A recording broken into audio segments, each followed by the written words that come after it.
I come from an old Board of Trade family. My dad started at the Chicago Board of Trade back in 1923 as a runner. He worked his way up to be a floor broker, mainly in the soybean futures pit.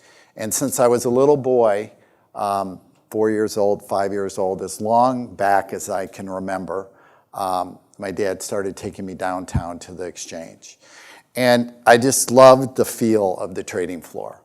And late grade school, I decided this is what I wanted to do. Now, when you're in 7th, 8th grade, did I really know what I was getting myself into? But it did help me get through high school, college. It was very empowering in a sense, and to know where you want to go. I started out at the Mid-America Exchange, which was an exchange that, thank God, there was smaller contracts. I proceeded to go broke 3 times. I lost some money my dad gave me, lost some money my mom gave me, and lost some money that my grandfather gave me. And went to my dad, said, can you get me a job? He got me a job as a trade checker. So I was good with numbers, balancing. Went away to college for the reunion weekend, took a day off, came back. Boss said, you called in sick, you lied, you're fired. But by the way, can you stick around a couple weeks till we find somebody to replace you? I really didn't have much choice. Go back to my dad, say, okay, now what am I gonna do? Okay, I'll get you a job. He gets me a job as a runner. Okay, so now I proceeded to go from trader to trade checker to runner. Okay, so I've gone right down the ladder of the trading career that I thought I was going to be the greatest trader ever. So now I'm going along making $79 a week take-home pay. I'm literally living on cheese sandwiches and potato chips, and things are not looking so good for me. My dad comes back to me. He's ready to retire. And it's like, well, we got to sell your Mid-Am membership. And, hey, hell, you got a college degree, go out, sell insurance, do something, okay? But, I need this, I need to sell your membership. So something happened there. And you'll find in life, there's, some people call them cuts in life, where something happens that's life-changing. And what happened at that time for me is my brother stepped up and said, you know what, I'll lend George $1,000 and I'll teach him a trading technique that I have learned at the Mid-America Exchange called spreading. So, and I'll never forget when I got back on the floor and I made my first half cent on a soybean spread, which was $5. That was the best $5 I made in my life. From there, I went on to the Board of Trade. I got involved in agricultural options the first day that they opened, and I got to be very successful very quickly. And I remember there was this priest, Father Slattery, that I used to go and I used to talk to about, what is life? What's the meaning of life? Why do things work the way they work? And we got into this discussion and he said, well, can't you have a company? And I said, well, no, I can't have a company. Only the big shots have companies, So he's like, well, from what you do, you're successful, could you bring more people? And I'm like, well, actually, I could bring young people in. I could have them clerk for me. I could train them how to trade, and then I could back them. And that's when I started my first company, Hanley Group. And that was another time in my life where somebody challenged me to look and see if there was possibly more out there. So since then, I had a 30-year successful trading career.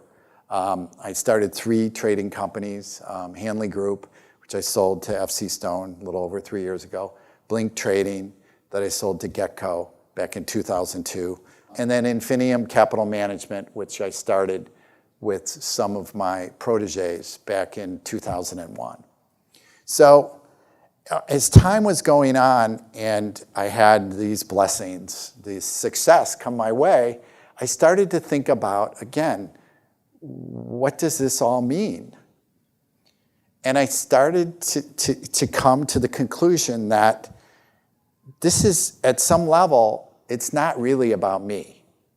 This is about what can I do with my success.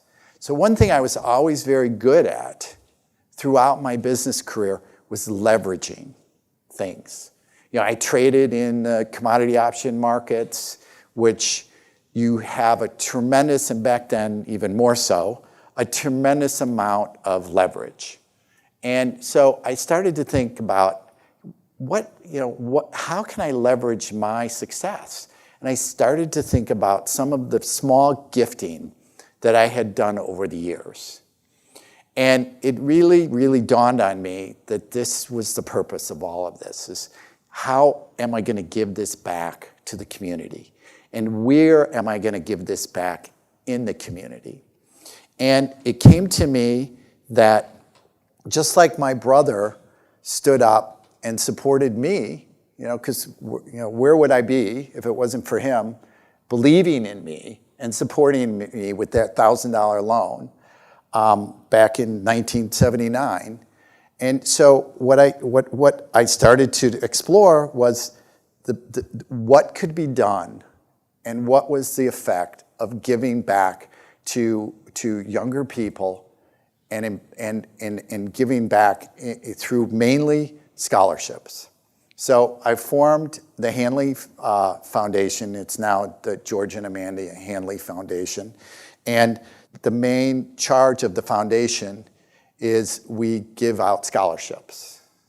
So I've gotten very involved with the University of Illinois. I'm very involved at the University of Dayton. I'm on the board of trustees at the University of Dayton. St. Sabina School down on the south side of Chicago, helping kids get through grade school there. We also support, mainly on my wife's side, is the charter schools of some of the charter schools of the city of Chicago. So we just made one of our largest gifts ever to a newer charter school called the Academy for Global Citizenship. And this is a school down on the southwest side of Chicago, down around Midway Airport. And they teach kids in a completely different way.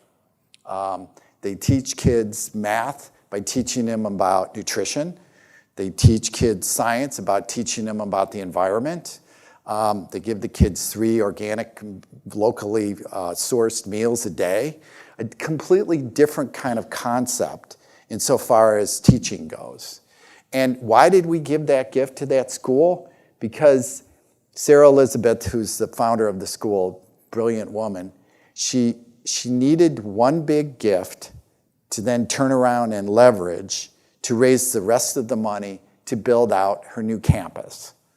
And this new campus will have an urban farm, it'll have solar panels, it'll have wind power, it'll be a net positive campus as far as energy use. So when I think back about my career, and I think back about traders that came my way and which traders stayed and which traders didn't make it, and I bring that all together in who we look to support. The one conclusion that I come to is that sometimes you don't know at first. It's one point. You don't know how it's going to turn out.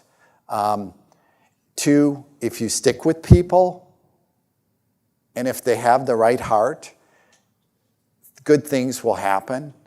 3, I like to get in early on things. I used to like to be involved in new emerging markets. I know it's getting tougher and tougher. I know that I've seen in my 36-year career tremendous change. Art talked about the change that's coming now. Dodd-Frank, not so much on the future side, although I'm sure the compliance department at CME would differ with me, but definitely in the off-exchange OTC markets, huge regulatory burden, Dodd-Frank. So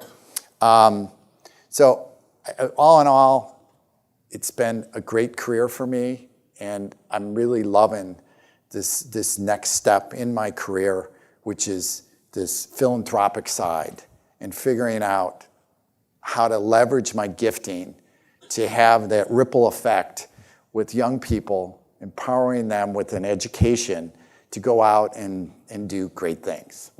So, thank you.